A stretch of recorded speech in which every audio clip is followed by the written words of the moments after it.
গত 25 তারিখ সচিবালয়ে এই যে মিডিয়ার শত শত মিডিয়ার ক্যামেরা, এই মিডিয়ার ভাইদের মাধ্যমে, সোশ্যাল মিডিয়ার মাধ্যমে আমরা দেখতে পারলাম আমার জাতির গুরুত্বপূর্ণ একটা দুর্গ সচিবালয়, যেখানে রাষ্ট্রের গুরুত্বপূর্ণ নথিপত্র থাকে, সেই নথিপত্রগুলো পুড়িয়ে দিয়ে রাষ্ট্রকে ল্যাংড়া খোড়া বানিয়ে দেওয়ার জন্য, রাষ্ট্রের কার্যকে অকার্যকর করে দেওয়ার জন্য একই সাথে তারা দুই জায়গা আগুন দিয়েছে।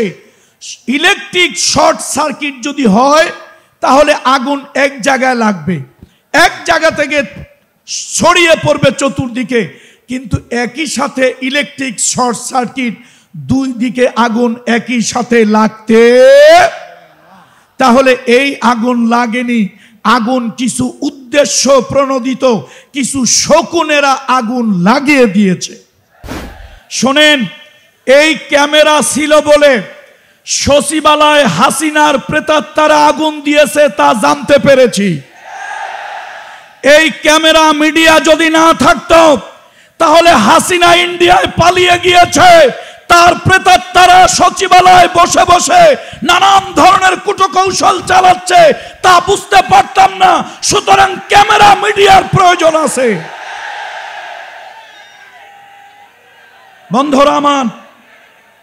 বন্ধুরা আমার, আপনারা আল্লাহর ওয়াস্তে শান্ত হয়ে যান প্লিজ। আজকের মাহফিল, আজকের এই জনসমুদ্র, আমাকে শুনতে পাচ্ছেন আপনারা? আমাকে শুনতে পাচ্ছেন? আমি আপনাদেরকে নিয়ে একটু জিহাদের মাঠে যেতে চাচ্ছি।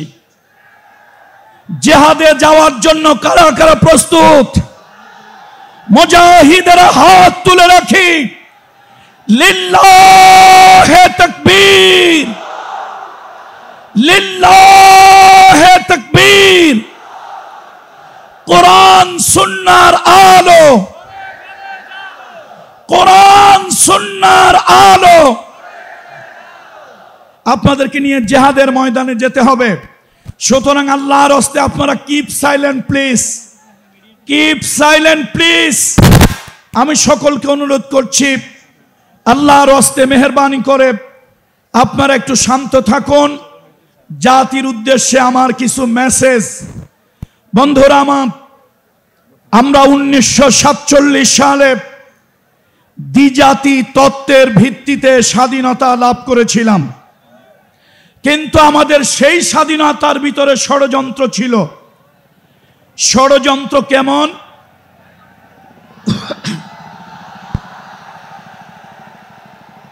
(1947 সালে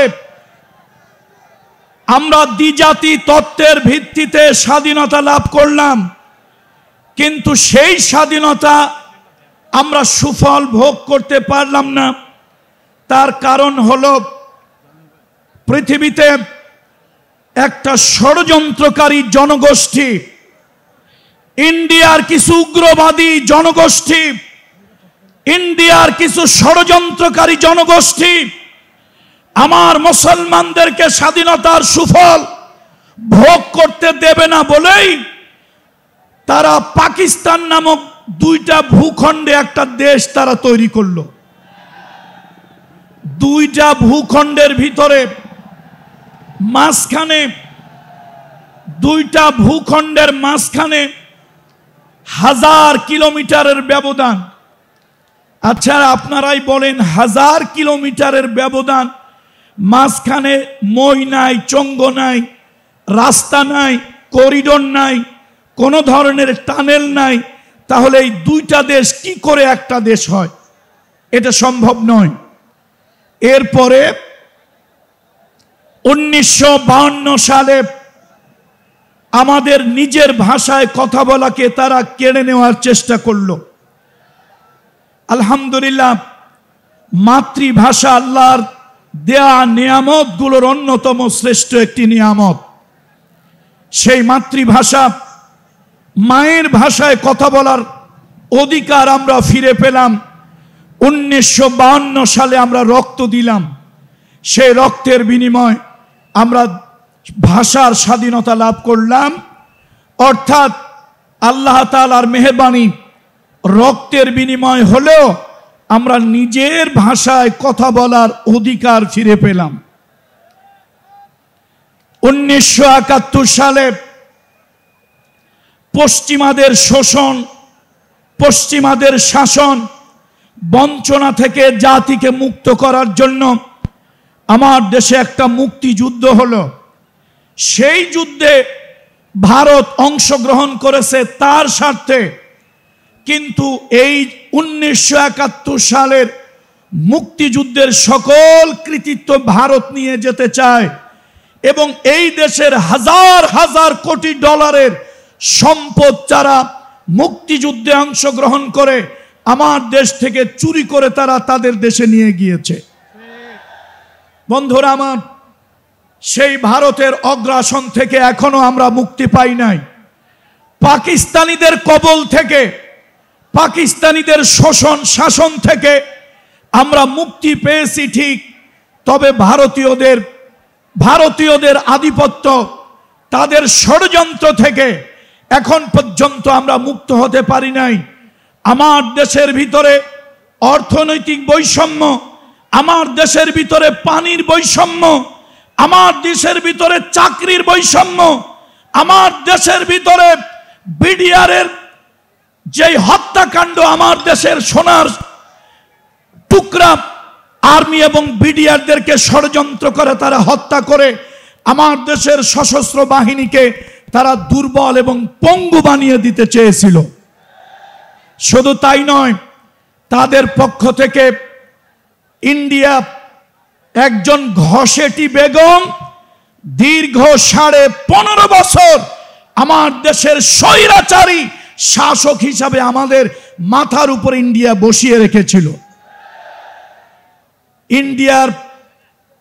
ইন্ডিয়ার ভালোবাসার মানুষ এদেশ থেকে ধাওয়া খেয়ে মাত্র 45 মিনিটে ইন্ডিয়া পালিয়েছে, কিন্তু তাদের প্রেতাত্মা বাংলাদেশে এখনো রয়ে গেছে।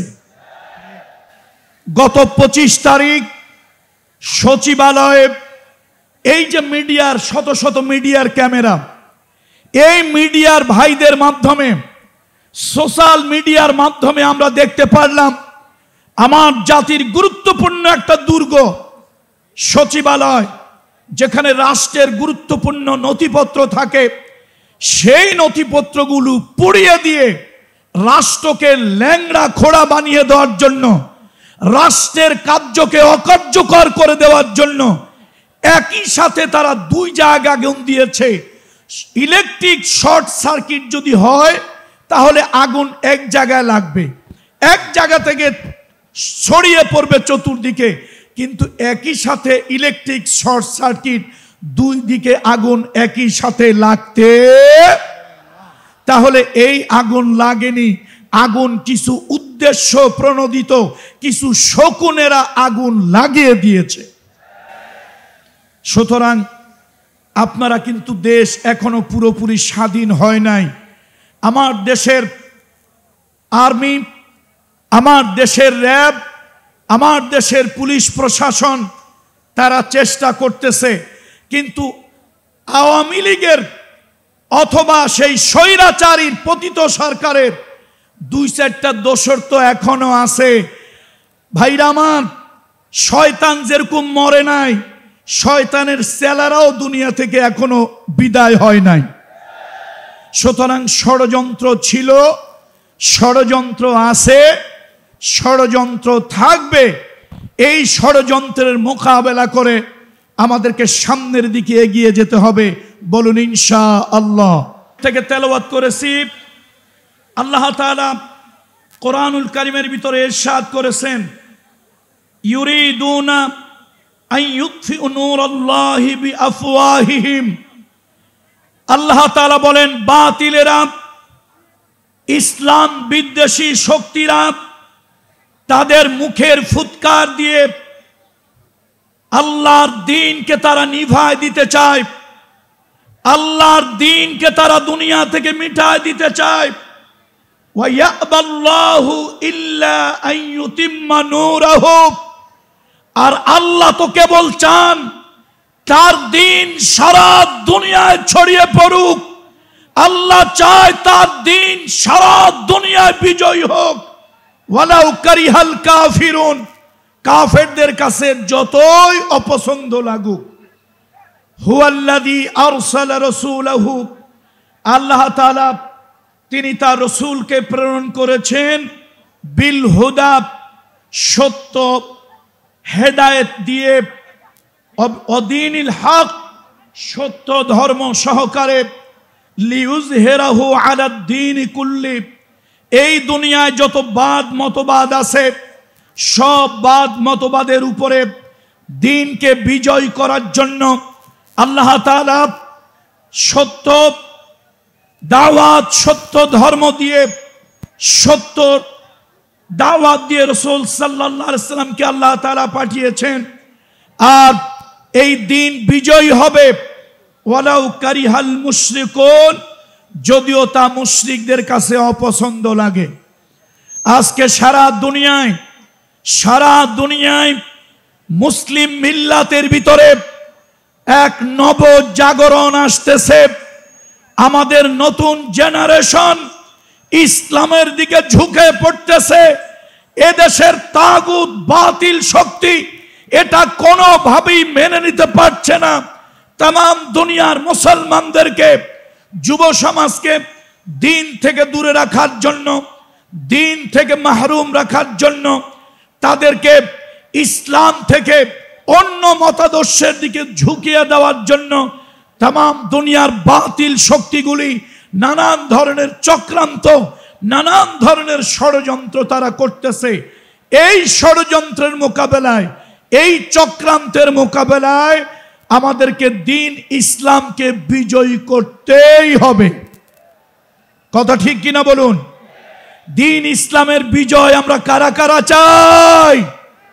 আবেগ দিয়ে কি দিন ইসলামের বিজয় হবে? আবেগ দিয়ে নয়, বিবেক দিয়ে কাজ করতে হবে। বাতিলের মোকাবেলায় মুসলমানদের শক্ত দুর্গ গড়ে তুলতে হবে, তাহলেই আল্লাহর দ্বীনকে এই দুনিয়ার ভিতরে বিজয় করা সম্ভব হবে। পৃথিবীতে যত মতাদর্শ আছে, সব মতাদর্শের উপরে ইসলামকে বিজয় করার জন্যই আল্লাহ তাআলা ইসলামকে পৃথিবীতে পাঠিয়েছেন।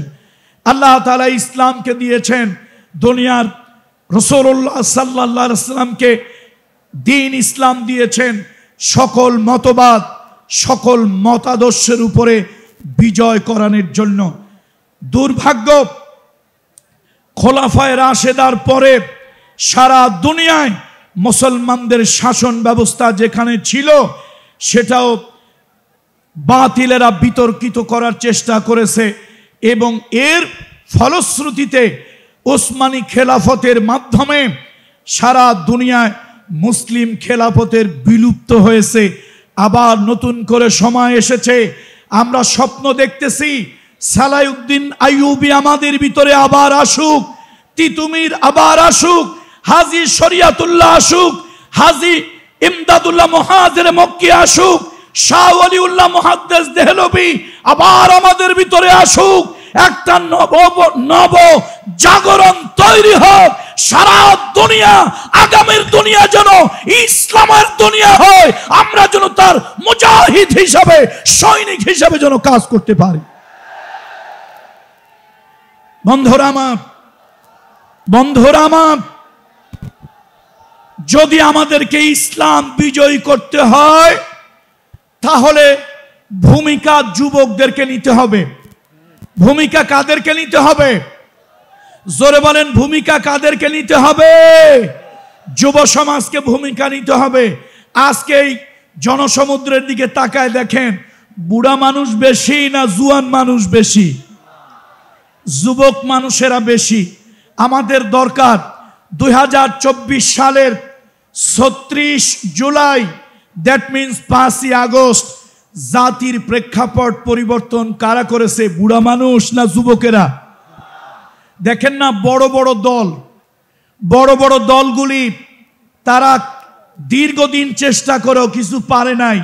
শেষ পর্যন্ত এই গুড়া গুড়া ফোলাফাইন কারা বলেন তো কারা?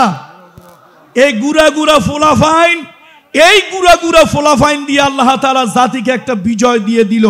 এখন এই বিজয়টাকে ইসলামের দিকে নিতে হবে। আমি জানি এদেশের বামপন্থী রামপন্থীরা, এদেশের মুসলমানের ঘরে কিছু কুলাঙ্গার সন্তান আছে যারা অন্যান্য মতবাদ সহ্য করতে পারে কিন্তু ইসলাম সহ্য করতে পারে না। এই মুসলমানের ঘরের কুলাঙ্গার গুলোর কারণে আজকে ইসলাম পৃথিবীতে বিজয় হতে পারছে না। ইসলাম প্রতিষ্ঠা হওয়ার জন্য অমুসলিমেরা বড় বাধা নয়।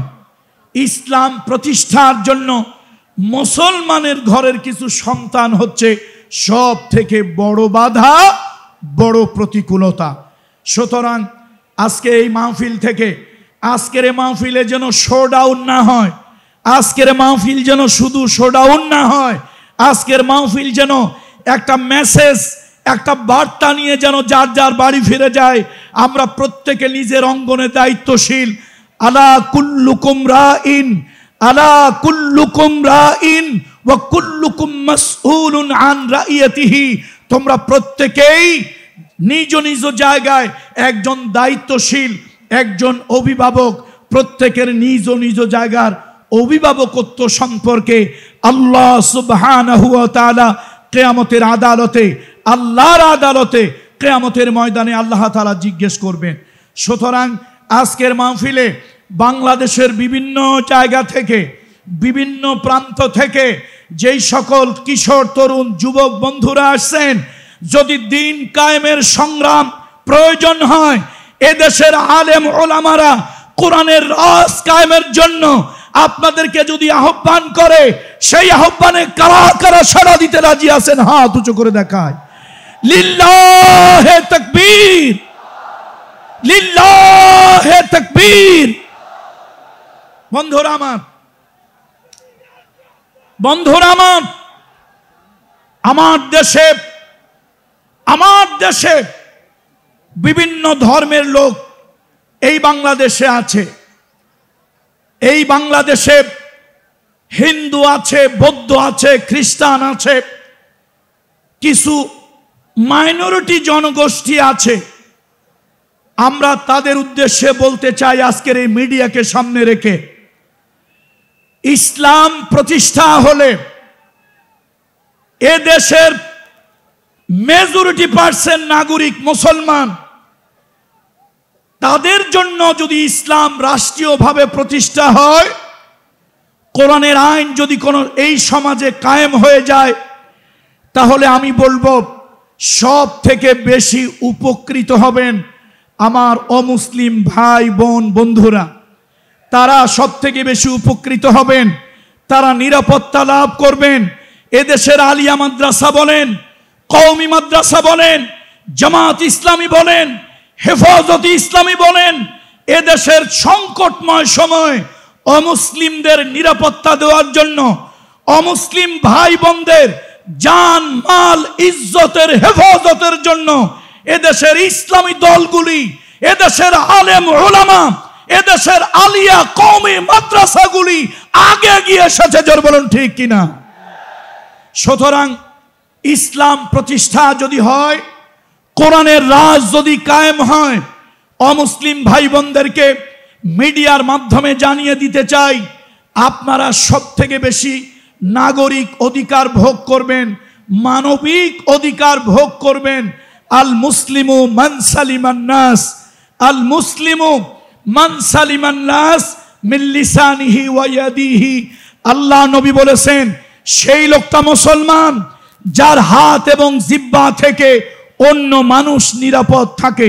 সুতরাং ইসলাম যদি এদেশে রাষ্ট্রীয়ভাবে প্রতিষ্ঠা হয়, আমার কোন হিন্দু সম্প্রদায়ের ভাই বোন, বৌদ্ধ খ্রিস্টান সম্প্রদায়ের ভাই বোন, এদেশে উপজাতীয় সম্প্রদায়ের কোন ভাই বোনেরা কোন মানুষের কথায় তারা নির্যাতিত হবেন না, হাতের দ্বারা নির্যাতিত হবেন না। রাষ্ট্রের পুলিশ, রাষ্ট্রের আর্মি, রাষ্ট্রের র্যাব, রাষ্ট্রের সশস্ত্র বাহিনী কোরআনের রাজ যদি হয়ে যায়, তাদের রক্ত, তাদের জীবন, তাদের সম্পদ, তাদের উপাসনালয়কে তারা নিরাপত্তা দেবে, নিরাপত্তার চাদরে তারা ঘিরে রাখবে।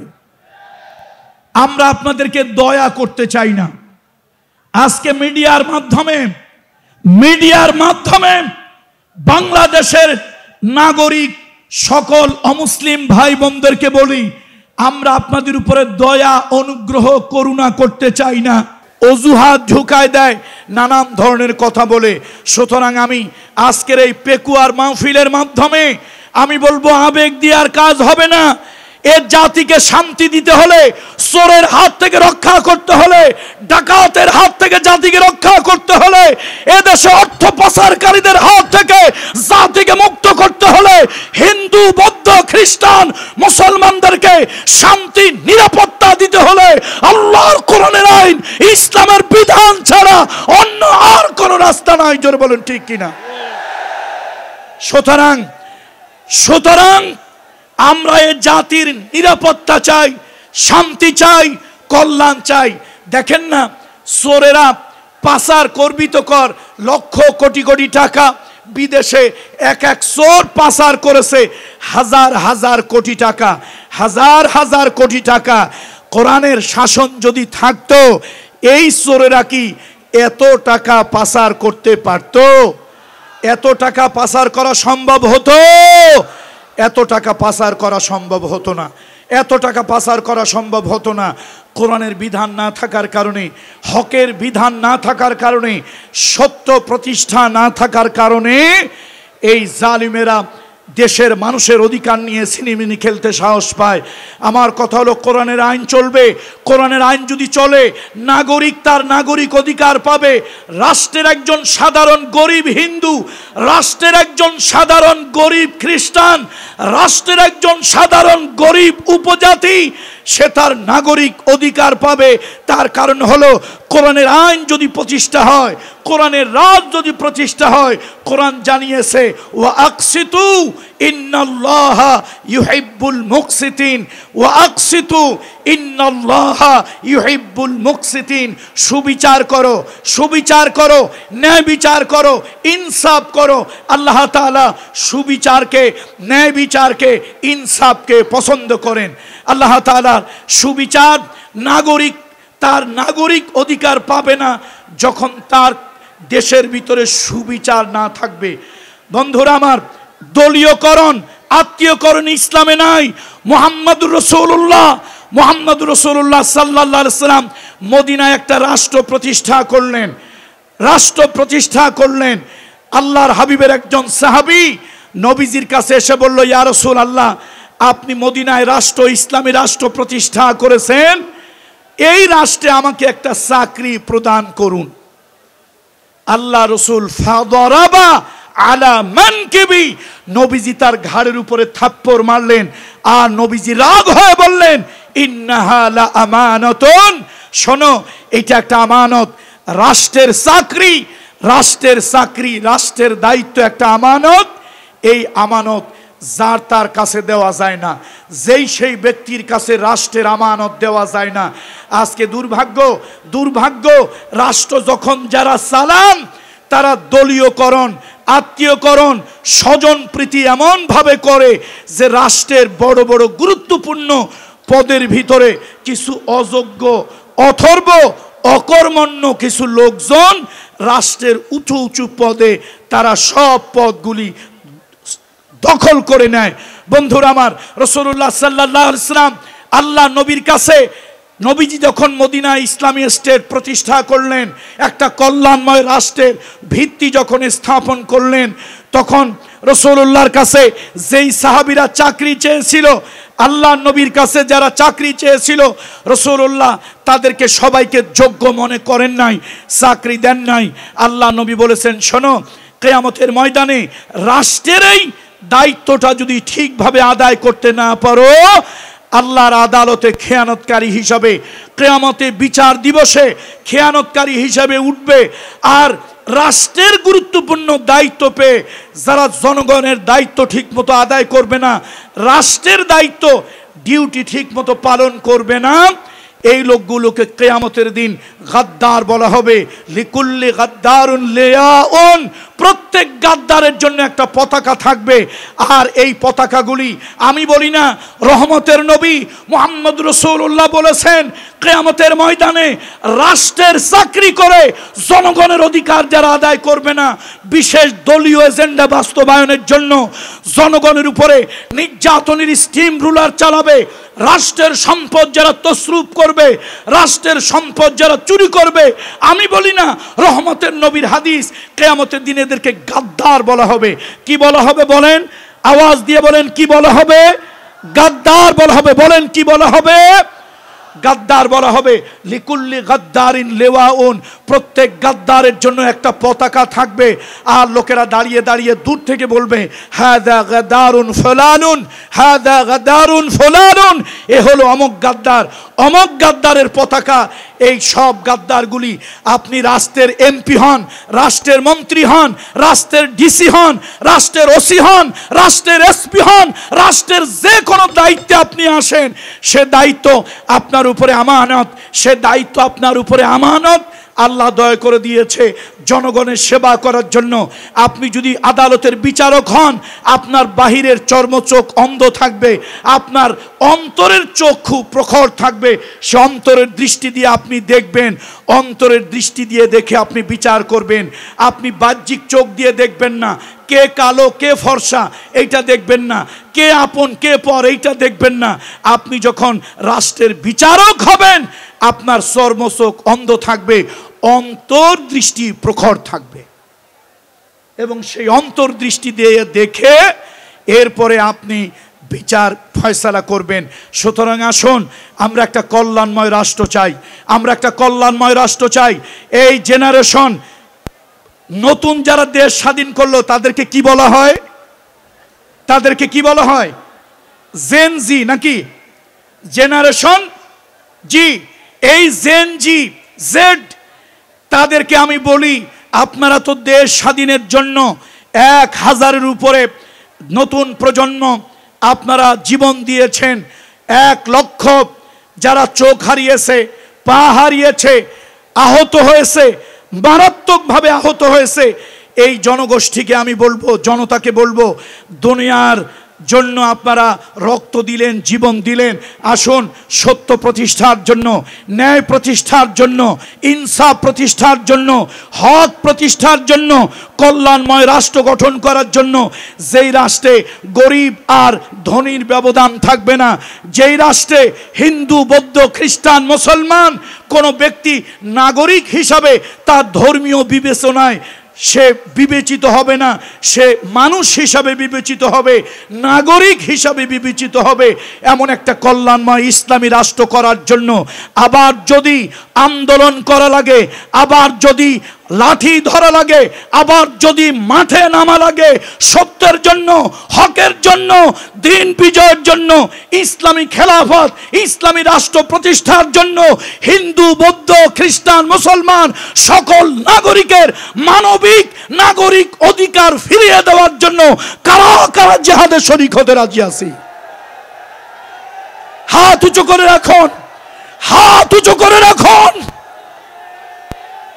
সিংহের মতো গর্জে উঠুন, লিল্লাহে তাকবীর, লিল্লাহে তাকবীর। কোরআন সুন্নাহর আলো, কোরআন সুন্নাহর আলো, কোরআন সুন্নাহর আলো। হাত নামাই। আগামী দিন হবে, আগামী শতাব্দী হবে, আগামী দশক হবে ইসলামের, সেই প্রত্যাশায় আমরা প্রত্যেকেই দায়িত্বশীল ভূমিকা নিয়ে এই পেকুয়া থেকে আমরা বিদায় হব, পেকুয়া থেকে আমরা বিদায় হব প্রত্যেকে দায়িত্বশীল ভূমিকা নিয়ে, অর্থাৎ নিজ নিজ জায়গায় আমরা সন্ত্রাস করব না, কাউকে সন্ত্রাস করতে দেব না। আমরা মাদক গ্রহণ করব না, কাউকে মাদক গ্রহণ করতে দেব না। আমরা সাদাবাজি করব না, কাউকে সাদাবাজি করতে। এক স্বৈরাচারকে বিদায় করছি, এক স্বৈরাচারকে বিদায় করছি। এখন আবার 2-1 জন লোক দেশের প্রভু প্রভু ভাব দেখাইতেছে, দুই একটা লোক বিভিন্ন এলাকায় প্রভু প্রভু ভাব দেখাইতেছে। এরকম যদি এলাকায় দেখেন তাহলে একটা কিতাব হাদিয়া দেবেন, কিতাবটার নাম হলো কিতাবুল ফিদা। এই ঔষধের উপরে বড় ঔষধ নাই।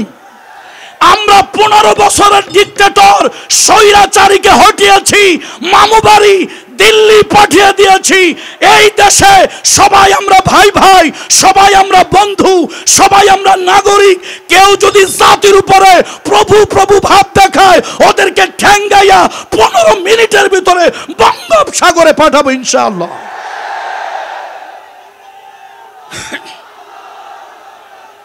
দেশটা আমাদের সবার। বলেন দেশ কার? বলেন দেশ কার? দেশ আমাদের সবার। এখানে সবাই আমরা প্রজা, কেউ প্রভু নয়। এখানে সবাই আমরা প্রজা, কেউ কি নয়। এখানে কেউ প্রভু নয়, সবাই আমরা প্রজা। সুতরাং দয়া করে আজকের এই পেকুয়া মাহফিলে হাজার হাজার মিডিয়া হাজার হাজার লক্ষ জনতার কাছে মাধ্যমে গোটা জাতিকে মেসেজ পৌঁছাতে চাই। অনেক এলাকায় কিছু লোক এখনই ভাবখানা এরকম দেখান, খুব গরম চোখে তাকান, মোটা চোখে তাকান, ভাবখানা এরকম দেখান ওনার এলাকার জমিদার, আমরা এলাকার প্রজা, ওনারা হলেন প্রভু, আমরা হইলাম ভৃত্য। এই ভাব ছেড়ে দেন, ভাবের দিন আর নাই, ভাবের দিন আর নাই, ভাবের দিন শেষ। এখন সবাই আমরা দেশের নাগরিক, অল আর ইকুয়াল, অল আর ইকুয়াল, আমরা সবাই সমান। ভাবের দেশ নাই, ভাব এখন আর কেউকে দেখাতে দেব না, ভাব কেউ প্রতিষ্ঠা করতে চাকতে পারবে না। আসুন আমরা আল্লাহ তাআলার কাছে ইসলামের জন্য মাইকের যে অবস্থা, আমার তো কলজা ছিঁড়ে যাচ্ছে। আরে ভাই মাইক বাড়া দিয়ে কাজ হবে না, সেটিং এর সমস্যা। আমি কলজা ফাটা চিৎকার দিলাম, বাকিরা তো চিৎকার দিতে পারবে না, আজহার হিসেবে ওয়াজ করতে পারবে না, কোনোভাবেই না। শাউটিং করা যাদের অভ্যাস নাই তারা কিভাবে শাউটিং করে ওয়াজ করবে? বন্ধুরা আমার আসলে খুব কষ্ট হচ্ছে। যাক, আমি নিয়ামতুল্লাহ নিজামী, সে অনেক বড় একটা রিস্ক নিয়েছে। আলহামদুলিল্লাহ, পেকুয়া সমাজ উন্নয়ন পরিষদ এবং মরহুম মাওলানা শহীদুল্লাহ স্মৃতি সংসদ এদের যৌথ প্রচেষ্টায় নিয়ামতুল্লাহ নিজামী অনেক বড় একটা শেষ সাহস না, এটাকে কি বলে, দুঃসাহস দেখিয়েছে। আল্লাহ তাআলা তাকে কবুল করুন, বলেন আল্লাহুম্মা আমিন। যে কোনো কাজ করতে গেলে তার মধ্যে কিছু সুবিধা অসুবিধা থাকে, আর টেকনোলজি যেখানে আছে অ্যাডভান্টেজ ডিসঅ্যাডভান্টেজ, টেকনোলজি যেখানে আছে সেই টেকনোলজির সুবিধা আছে অসুবিধা আছে, উপকারিতা আছে অপকারিতা আছে। সুতরাং এই প্রোগ্রাম, বিশাল প্রোগ্রাম সাজাতে গিয়ে হয়তো সাউন্ড সিস্টেমটা যেইভাবে হওয়ার কথা ছিল, মুফতি কাজী ইব্রাহিম সাহেব আমি যতটুকু জানি উনি শান্তভাবে কথা বলতে পারেননি। তারপরে আমাদের শায়েখ জসিমউদ্দিন রহমানী সাহেব, তিনিও খুব শান্তিতে কথা বলতে পারেনি। আব্দুল হাই সাইফুল্লাহ সাহেবের কাছে আমি জিজ্ঞেস করি নাই কেমন কথা বলেছেন, আমি নিজে বুঝতেছি আমার কলজার অর্ধেক ছিঁড়ে গেছে। আসলে বক্তা তো এরকম চিল্লাইয়া শাউটিং করে, ওই যে বলছিলাম চিল্লাইয়া কি পাওয়া যায় না, চিল্লাইয়া তো মার্কেট পাওয়া যায় না। সুতরাং কতক্ষণ একটা বক্তা না হলে ঊর্ধ্ব মুখে সর্বোচ্চ 5 মিনিট সে শাউটিং করতে পারে, চিৎকার করতে পারে। তো সুতরাং আপনারা উচ্ছৃঙ্খল হবেন না, ধৈর্য ধারণ করে থাকবেন। আগামী বছর, এবছর যা হয়ে গেছে, ইল্লা মা কদ সালাফ, ইল্লা মা কদ সালাফ, আল্লাহ কয় পাশে যা গেছে গেছে, past is past, past is past, যা গেছে গেছে। আগামী বছর এই পেকুয়া সমাজ উন্নয়ন পরিষদ এবং মরহুম মাওলানা শহীদুল্লাহ স্মৃতি সংসদ আগামী বছর যদি এই জনতার মিলন মেলা তারা যদি করে, তাহলে তারা সাউন্ড সিস্টেমের ব্যাপারে আরও তারা সতর্ক হবেন, আরও দক্ষ ব্যক্তি দিয়ে, সাউন্ড ভালো, মাইক ভালো, কিন্তু সেটিংয়ে সমস্যা তাদের হয়েছে। এই সাউন্ড সিস্টেমটা যথাযথ সেটিং না হওয়ার কারণে, যার কারণে কোনো বক্তাই মনের তৃপ্তি মানসিক শান্তি নিয়ে কেউ কথা বলতে পারছে না। আর শ্রোতারাও যদি মনের শান্তি নিয়ে কথা না শুনে, তাহলে তাদের মধ্যে কথাগুলি দিলের ভিতরে আসর হয় না, তাসির হয় না। আমরা দোয়া করব মরহুম মাওলানা শহীদুল্লাহর জন্য। তিনি ইন্তেকাল করেছেন, আল্লাহ তাআলা হঠাৎ তাকে ডেকে নিয়েছেন। একেবারে তরতাজা মানুষ।